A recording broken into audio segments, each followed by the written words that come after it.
ดีครับเพื่อนๆเสาร์วันที่19วันพุธครับเอาบุญมาฝากครับพี่น้องมื้อนี้ก็ได้วัดโพธารามครับบ้านสันแปนตำบลแดงอำเภอสว่างแดนดินจังหวัดสกลนครนั่งสั่งไปนั่งในแถวคุณจะมานั่งนี่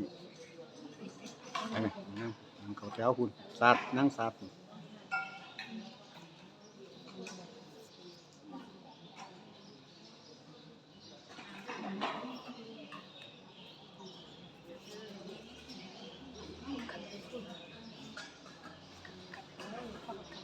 นั่งงามนั่งสบายยับไม่ต้องกดดันอย่าขวางนั่งสบายเลยนั่งยับต้องไปไต่มันเป็นแถวงามว่านั่นกันละสังกะรีครับเห็นลงมาใหม่ นั่งดีๆงามนั่งพับเพียบพยายามนั่งพับเพียบนั่งพับเพียบเลยเรียนทานังบ่ให้นั่งคัดตมาดมันฝึกเอาเป็นนั่งดื้อนะบ่ได้เอาจะไปนั่งกดตมาดไม่จำเป็นมันจะได้ร้านลงมาอยากมาดูดีภาคฤดูร้อนครับทำความเพียรเป็นธรรมเนียมอีกอย่างหนึ่งเหมือนกันยามพอบวชมากมันเห็นว่าบางคนนะแล้วก็บางคนก็นั่งเพื่อกันนั่งเนี่ยนั่งไปนั่งมาเขาฝึกแล้วมันก็ชินก็เห็นได้ตามเขาขาขึ้นคือห้องโจมันจะประเด็นมากเอาออกแบบโจเอาทั้งในออกมาอีกมันจะได้บอนั่นแหละมันจะนั่งตัวตรงได้นั่นน่ะมันจะนั่งตัวตรงได้แม่หรือประเด็นเป็นเอวส่งเซ็งๆนั่งตัวตรงประเด็นเฮ็ดไปเฮ็ดมาฝึกได้เหมือนกันแล้วนั่งกันเบิ่งแล้วมันก็เป็นจังได๋ล่ะเบิ่งแล้วบ่ขินบ่ขาดตามันก็งามก็พอก็แม่คนละบ้านพอก็บ่งามปานนี้เด้เนาะนี่มาแบบงามก็พอก็แม่งามก็ไม่ใหญ่งามก็ไม่สูงต้นเพราะว่ามันเฮ็ดได้เงยสูเดี๋ยวนี้แต่ย่างก็บ่งามไม่สูเพราะว่าละเฒ่ายืนกันส่ง3ขาแต่ว่าทางมาใส่บาทสูง เอาเริ่มหันไปทางซ้ายเริ่มทำ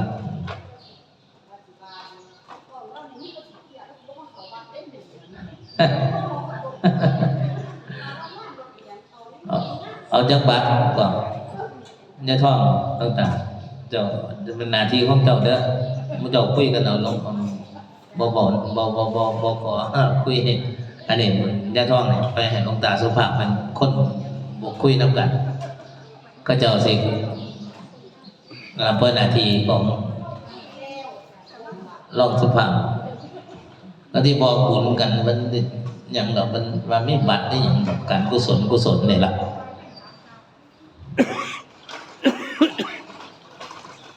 บัตรระวงการกุศลบอก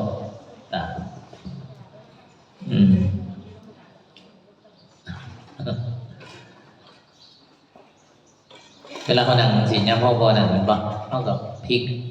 ต้องการหลวงพ่อวัฒนธรรมเพื่อนเพราะว่าพริกหนักเพื่อนนั่งเป็นคนบ่เคยนั่งแบบนี้กันเลยมันจะกายหอดผู้เฒ่าตะกี้ไปวัดนั่งบ่ได้นั่งบ่เป็นเอาบ่เป็นจะกายวันนี้ก็ต้องเศร้าจะกายแล้วมันว่าห้องไปเขาต้องได้เห็นทั้งเสียเรียนมาห้องไปนั่งกับบ่คือเอาไปเอามากันฝึกไปฝึกมาไปวัดพางสิไปวัดไปว่าก็ไปเนี่ยเป็นเบาไปผู้เดียวเป็นเบาแบบมากอะใจเข้าก็เล่นมีบุญมีกุศลหมดจักบุญหมดจักอายซัวบ่บาปบ่ใช่ไงหมดจักบุญหมดจักบาปหมดเฮ็ดน้ำแม่เฮ็ดน้ำพ่อเฮ็ดนี่อย่างก็ย่านแต่พ่อแม่บ่ว่านั่นบ่ได้ย่านบาป อกาสขืนโอกาสนั่นเพิ่นฟังแล้วล่ะพ่อแม่อาตมาเดี๋ยวก็บอกพ่อแม่ก็ได้ดีสิแล้วล่ะได้ดีกันดียังได้ดีได้มาบวชทั้งสิ้นแล้วได้เมียปานใดก็มีแนว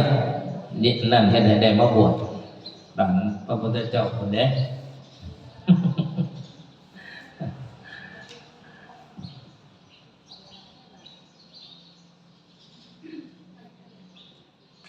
เอาเป็นว่าวันที่19มื้อก็20นะถอยหลังนะบ่กี่มื้อปลายเดือนสิไปเอาสร้างไปหาแพ แต่ว่าก่อนที่ถึงนั่นก็สิคุยเรื่องมันจะมีเทียนเนาะเทียนเนี่ยเทียนหัวก็สิบูชาพระไตรตามแต่ว่าบูชาพระไตรอันนั่นขึ้นไปก็ประมาณ100บ่ที่ได้อาทิตย์นั้นก็แห่พระไตรวันที่12พร้อมพระป่าเพิ่นก็จะมีเหรียญหลวงปู่มันเหรียญหลวงปู่มันน่ะเป็นของที่ระลึกให้บูชาพระไตรก็จะมีเหรียญหลวงปู่มันเป็นของที่ระลึกให้เป็นเหรียญเป็นของทั้งเนี่ยละเป็นเหรียญที่เนี่ยเหรียญหลวงปู่มันนะเป็นของที่ระลึกในงานเนี่ยนะงานสมโภชเท่าเนี่ยเมื่อวานกับพากันไปตัดไม้อีกมื้อ2มื้อแล้วพ่อบาทนั่นมันไปเวลามากจังไปตัดเด้อครับที่นี่ไปเฮ็ดป้ายตรงนี้มากครับอาตมากำลังสิมีจะไปเบิ่งว่าแต่ว่าพา10รูป10ก็รูปไปนี่หรือ20สิมีเพิ่นเอาผ้าไตรเรามันจังบ่นั่นเอาทีเดียวเอาผ้าไตรก็ปัจจัยอาจจะเป็นเจ้าภาพผ้าไตรก็จังว่ากันเจ้าภาพผ้าไตร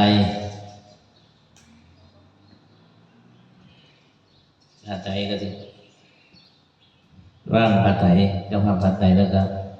เจ้าภาพจตุปัจจัยที่จะทำพระสงฆ์สมณศักดิ์ประมาณ10กว่ารูปแล้วก็ล่องลงไปนั่นนะครับอันนี้เจ้าคณะเจ้าว่าบางที่เจ้าว่าพวกอาจจะว่ากันสิเบิ่งอาจจะเป็นที่ไปเบิ่งการน้ำห้อนนะการน้ำห้อนถ้าบ่แพงอาจจะอยู่200-300ก็สิเป็นการน้ำห้อนซื้อมาแล้วบูชาไม่อย่างนั้นก็ใกล้ๆบอกนั่งดีๆวันนี้ก็จะมีเจ้าตัวปัจจัยไปที่กันยังจะบอกที่หนึ่งก็จะให้บัตรในห้องนี้ร่วมกันเป็นเจ้าภาพตามกำลังหรืออยากเป็นนั่นกันแต่ที่แน่ๆมีเจ้าภาพมาทางโยมปีจันทาก็บอกโยมว่าน่าจะเป็นเจ้าภาพถวายปัจจัยเอาไว้ปัจจัยก็มันเป็นอย่างนั้นเสียงเนี่ย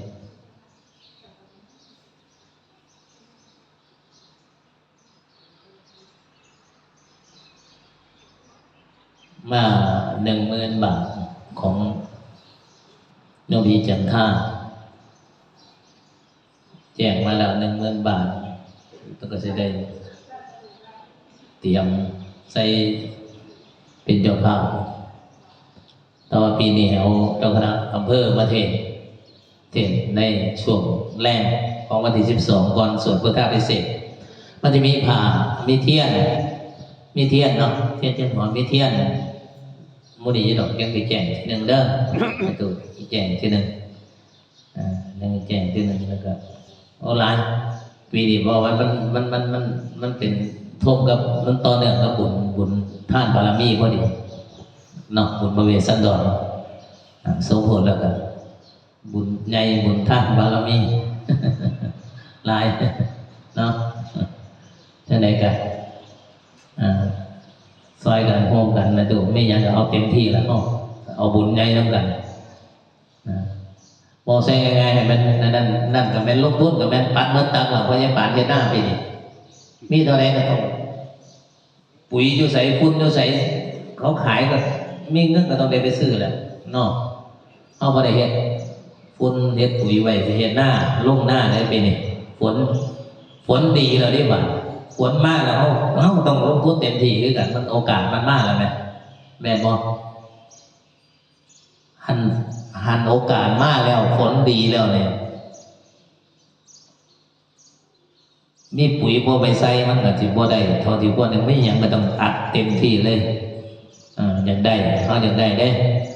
คือเฮาอยากได้บุญเนี่ยแหละโอกาสมาแล้วบุญใหญ่มาแล้วเนี่ยเฮาก็ต้องมีหยังก็ต้องเฮ็ดทำแล้วต้องเสียสละ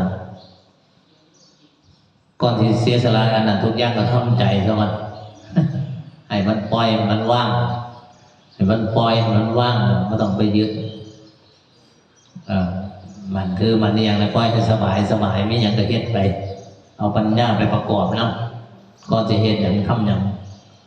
พิจารณาดีแล้วสมควรแล้วควรจะเป็นประโยชน์ตนประโยชน์คนอื่นประโยชน์ต่อศาสนาเบิ่งดีแล้วพิจารณาดีแล้วถ้ามันลงไปเฮ็ดมันลงไปโอกาสมาแล้วบ่มีอย่างสิเฮ็ดใหญ่ทอเฮ็ดบุญสลองศาลาเฮ็ดใหญ่นี่เขาเฮ็ดมาแล้วโบสถ์กษัตริย์มาเรียบร้อยแล้ว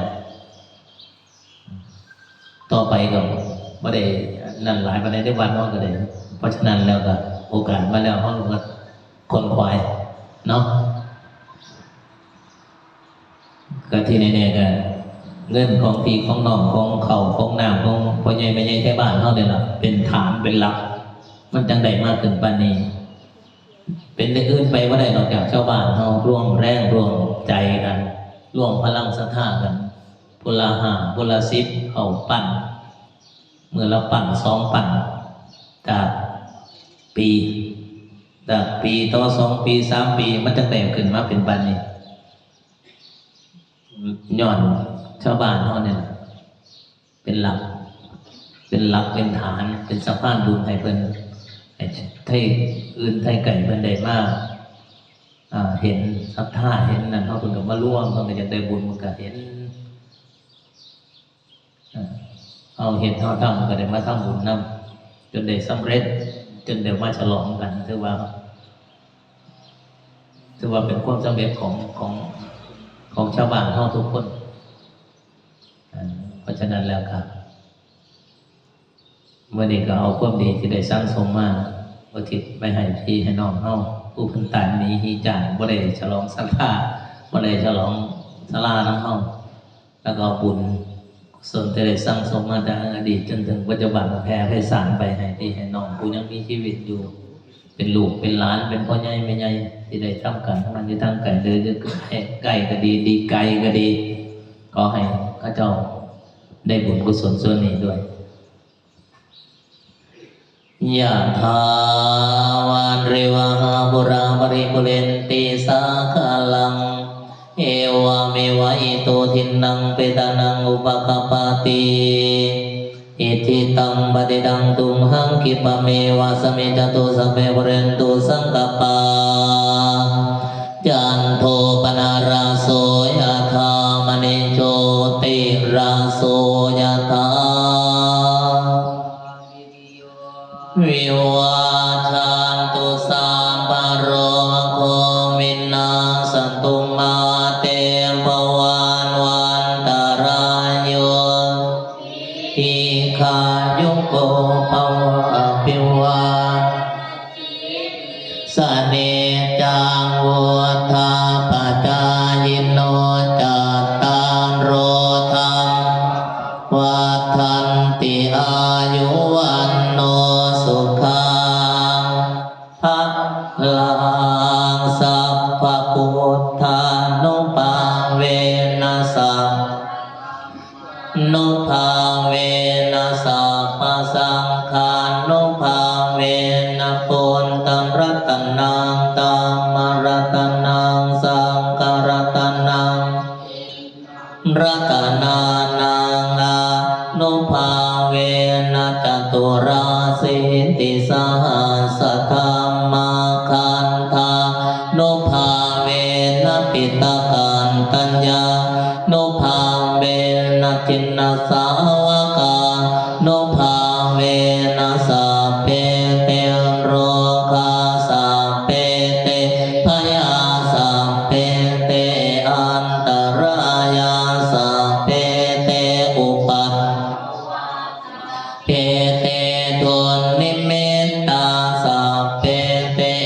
วัมมังคาราวินาสันตุอายุวัตโก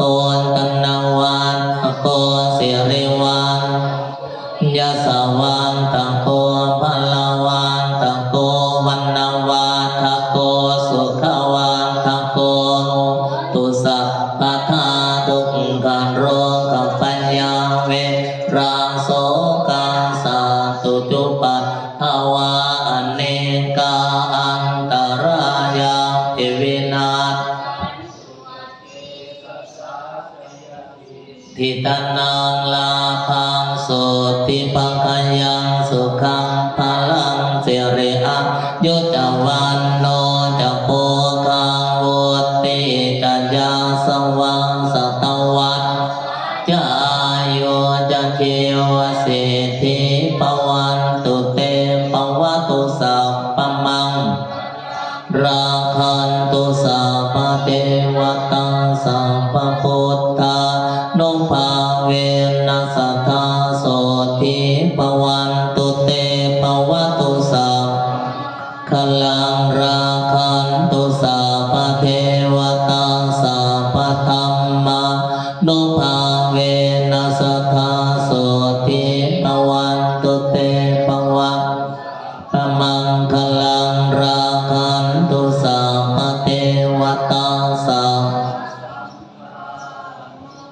ภาเวนัสสทธาโสทิภาวันตุเตอิมินาติเสนะจักขิปังโสระเบญเจวะตังหลงปาตานาเจตานังเดสันตันเนยาวานิพานาโตมังมังนาสันโตสัพพตาเยวายัตถาชาโตภเวโอจุติตังสัลเลโควริยมหินามาลาลาคันตุโนกาสังฆตุนจาวริเยสุเมพุทธาติปวารโรนาโตตัมโมวารุตตโมนาโตปัจเจกะจะสังโฆนาโตตารโรมามังเตโสตมามาโรกาสังลาพันตุมา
ครับ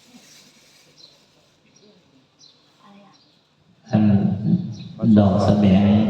อนุโมทนา หมู่บ้านขนมไม้ ครับ มันจะแดดได้บ่